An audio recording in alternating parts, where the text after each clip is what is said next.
Our next question is from Gopu, and he writes, I'm a moderate risk taker and want to invest around 50,000 rupees per month with a horizon of 7 to 8 years.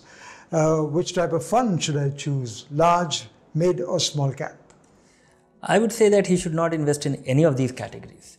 And given that he's a moderate risk taker and hopefully he's going to invest for the first time, I would like him to invest in a balanced fund and carry on with it, because two things which will work very nicely for him. Next 2-3 years, he should invest in balanced fund, do his SIP, increase his 50,000 with with his rising income or his higher in savings. And after 3 years, he should consider a multi-cap fund or a value fund, because his idea should be to keep it simple, be able to get exposure to all parts of the market and average his investment. Okay. And being a moderate risk taker and hopefully being very likely that he's a first time investor, a balanced fund will ensure that he will not be scared out of the market. From the look of it, it seems that he's a first time investor. Yes. Yeah. So therefore, that's the reason why you're suggesting balanced fund. And anybody getting started, and balanced fund is nearly equity fund. It's 75% equity, 25% debt. Market falls, it doesn't crumble as much. So it's very comforting for anybody getting started. Okay.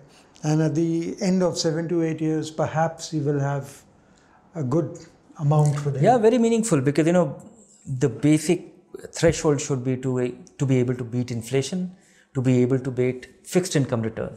Fixed income return is in for a steady decline. Last week we saw the small savings rate going down by 10 basis points, 0.1%. So, and that is the roadmap. If inflation is low, interest rates will come down, and they are steadily coming down.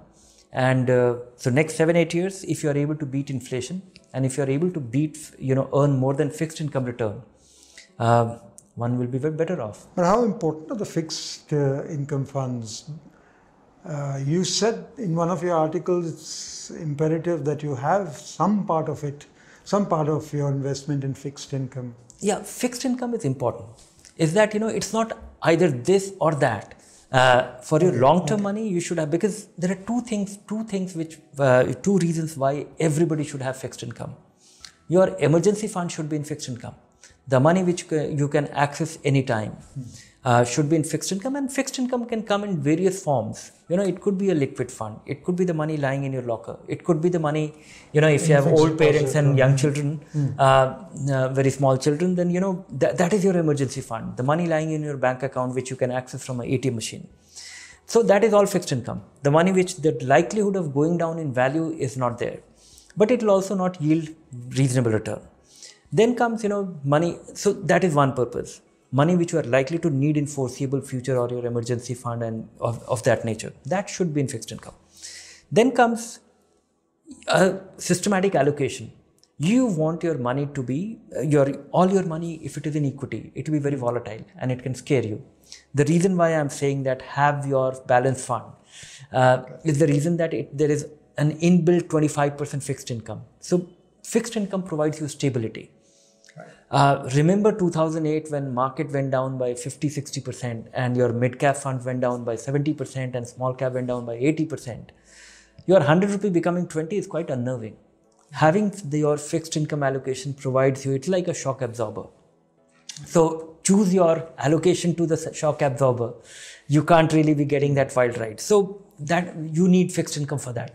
You decide whether you want 25%, whether you want 50%, because it depends on two things. One is how experienced you are in the market, and how critical is that money, and how far off you are from the goal.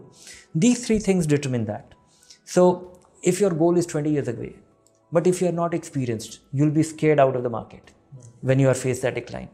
If you don't have much time, then you should start moving to fixed income in 2-3 years time if you need all the money for consumption or for some big spending. So it depends, but fixed income is definitely needed for everybody. Long-term investment should substantially be in equity, but you can't do without fixed income.